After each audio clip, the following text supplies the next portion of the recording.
Visi sveiki. Su jumi vėl aš Šarūnas Gudunskas. Jūs pas mane svečiuose ir rodau tokį stebuklą gražų.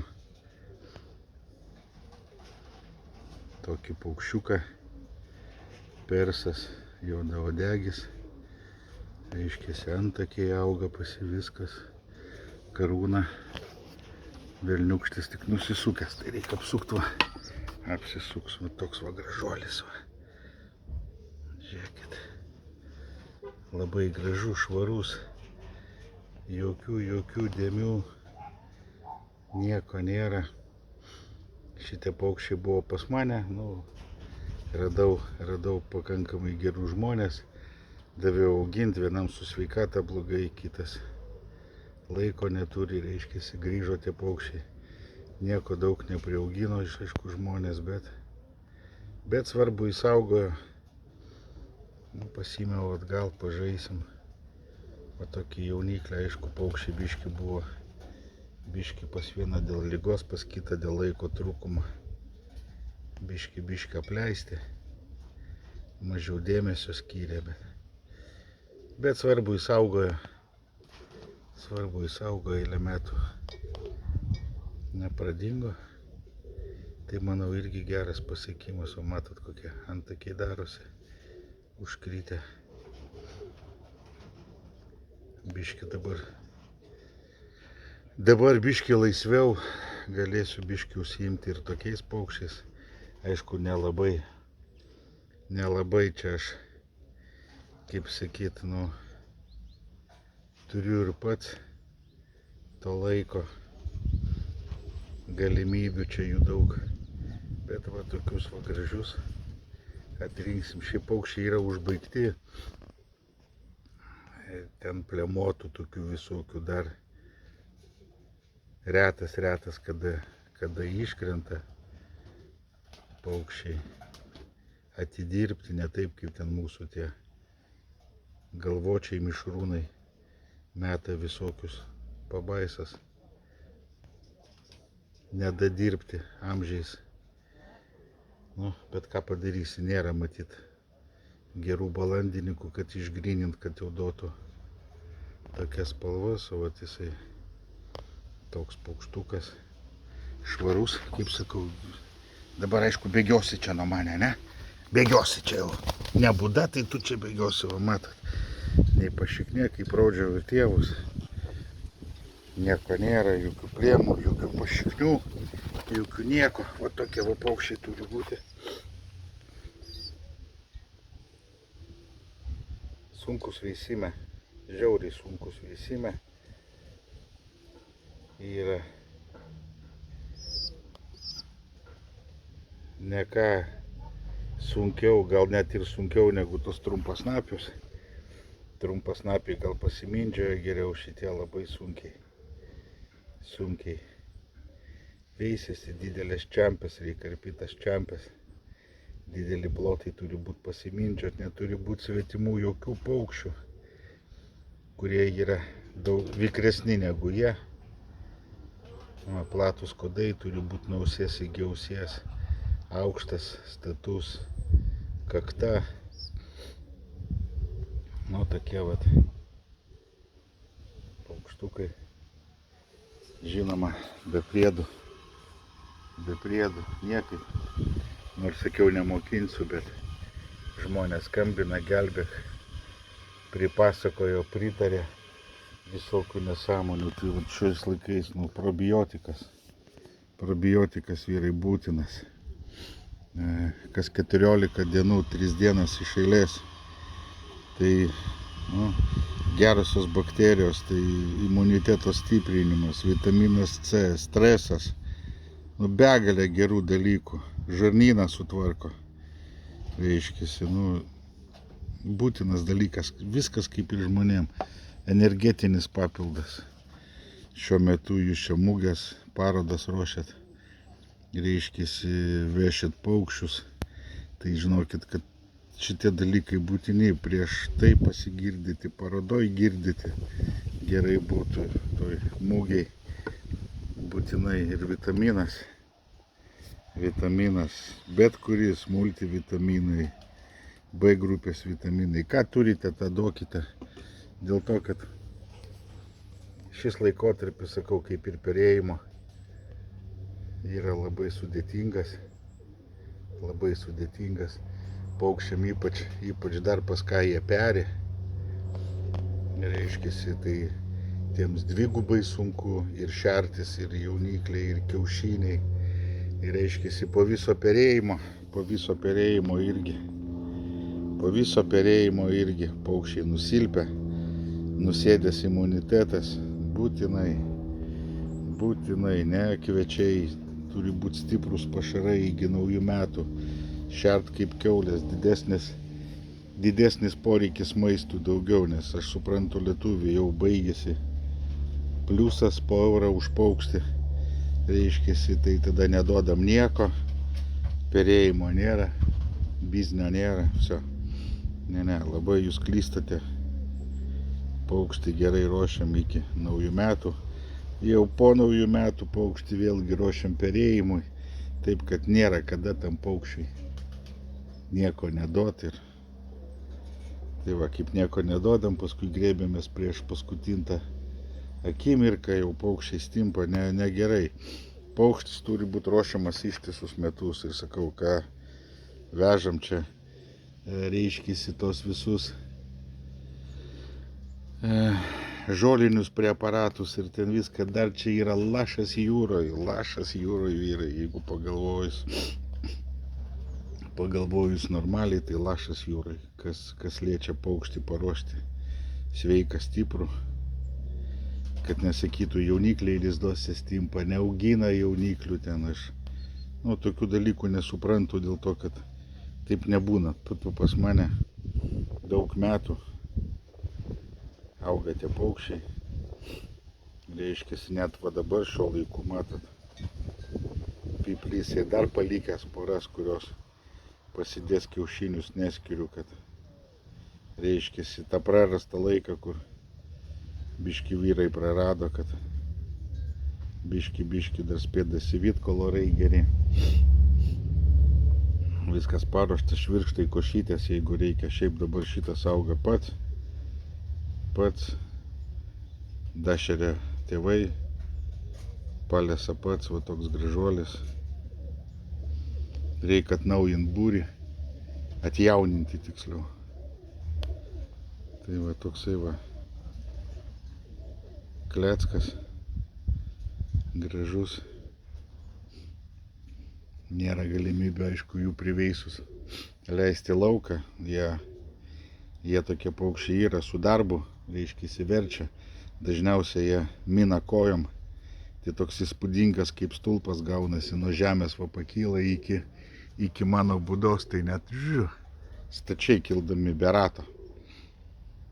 Nes jie leisdami irgi kojom mina, dėl to, kad per čiampės tas didumą nemato pagrindo ir ieško, bando apčiopti. Tai va, jie daugiau, kaip sako, grybūnai lipa kopiančiom į dangų.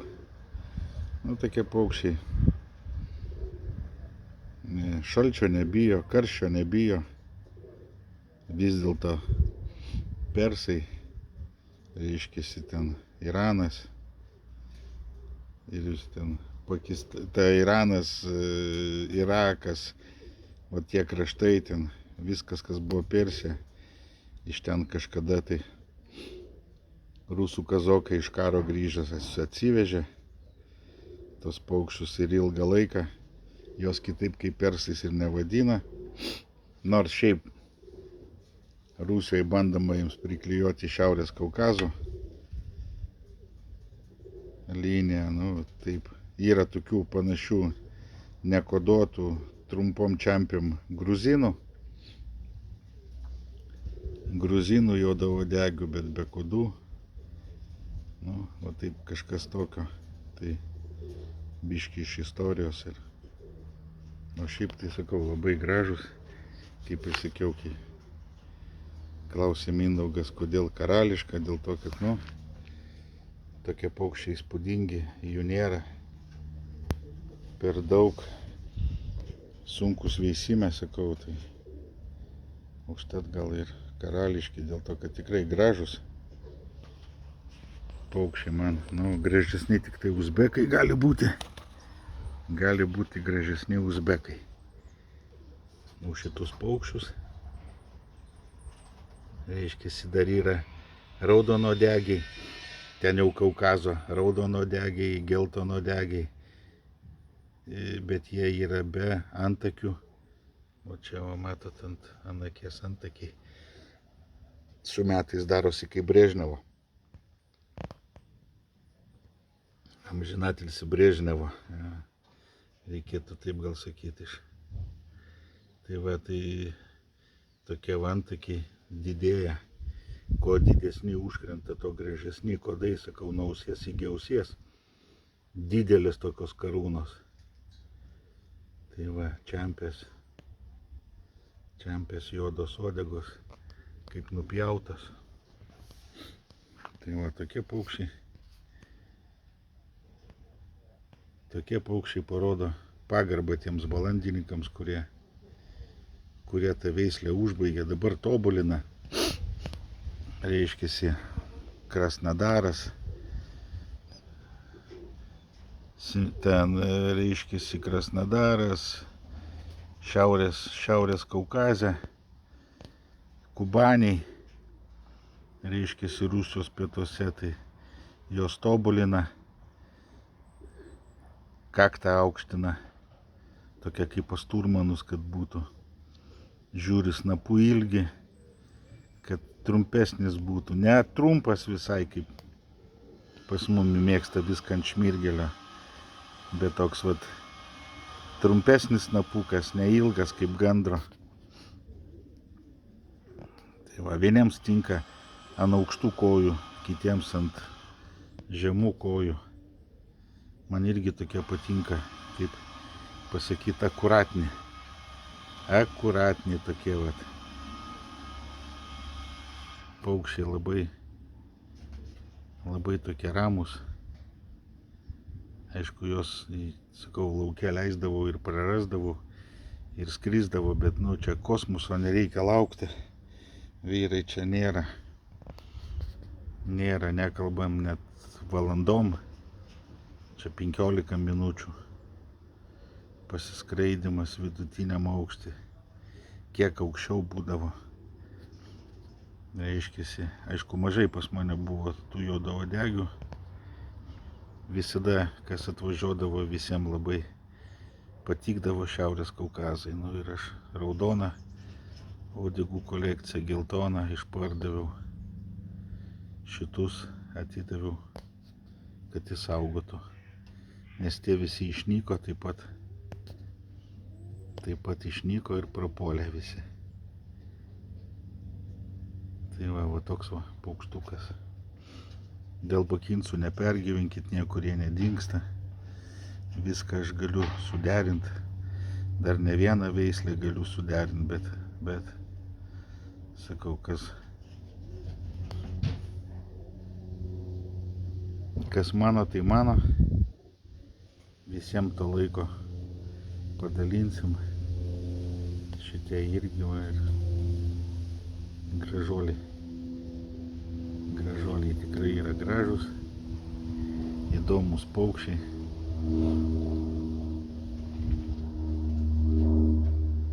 Turinti savo piešinį, sakau, nemeta ten nei šonais dengtais, nei ten. Nu, būna kartais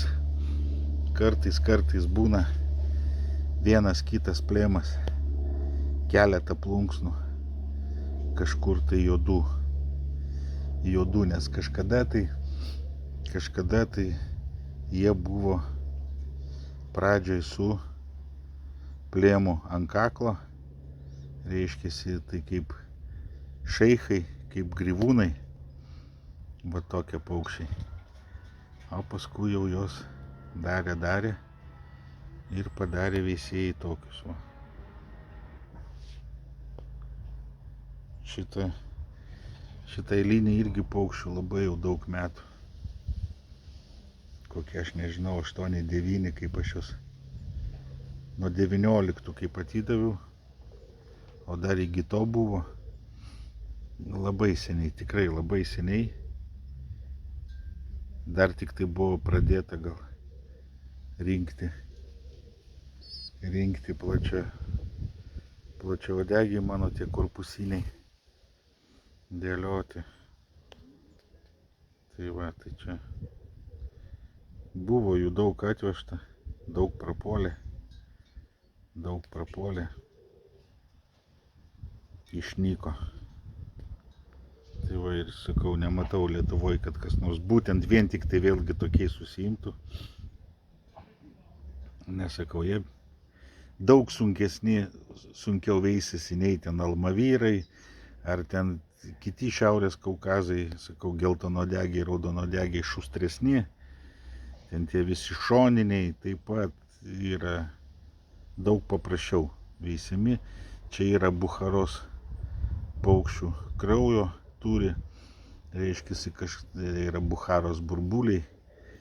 Kas kada čiupinėjo jos matė, tai irgi tokie, žinot, labai sunkus paukščiai. Padėjai, jisai vietoj sukasi, burbuliuoja, patelės kaip ir nemato. Tai va, tai jie turi, matyt, veisliai žmonės ten gal kažką kryžmino darė, tai įdėjo tiems kodus tokius, slepiasi tarp gėlių jisai. Tai va. Taip kad berniukai jo nemokau, vėlgi prikišit kažkokias reklamas ten, dar kažką, šitų paukščių pardavime nebuvo ir nėra jų iš mano pusės, taip kad čia vėlgi sakau, ne reklama, kaip sako, bet šiaip pat yra gražus paukščiai, kur malonu parodyt, pasigirt, kad tokie paukščiai yra Lietuvoje.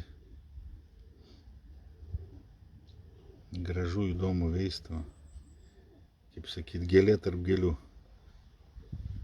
Biškį išpurškiau nuo plunksnagraužių, nors neturi, švarus, gražus, bet išpurškiau, tai nepatinka, krapštosi.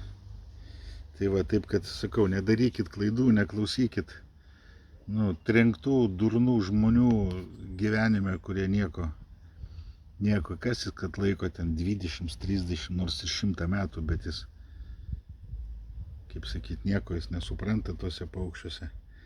Taip kad reikia, šiuo momentu reikia daug visko paukščiam, būtinai daug. Iki naujų metų šeriami kaip kiaulės, ten skrydžiai, viską meskit lauk. Paukštis turi pilnai gerai įsišert. Kokį jūs jį paruošite, tokį jį turėsite kitais metais ir veisime, ir skraidime, visame kame kitame. Jo imunitetas turi būti stiprus, sakau, ir paukščiam nenutraukiam nieko duoti. Dėl to, kad sakau aš jums, jeigu norite turėti gerą paukštį, jūs turite jį gerai prižiūrėti ir sakau, ir turi būti geras pašaras, vitaminai, probiotikai. Nes, jeigu ir ten mėgstat visi ten tetraciklinai, trichapolai, žudot iš vis paukštį. Ir jeigu paskui neduoti po to viso žudimo tokių dalykų, mirtis tam paukščio, organizmas išdega, žudot. Ir paskui stebėtis ten neperi, sakau, nemaitina. Ką jis maitins gyvenime, kad jis... Ai, pas mane į lauką eina. Ir kas, pas mane, prašau, eina į lauką. Žiūrėkit, žolytė, akmenukai, o ten va visi mineralai.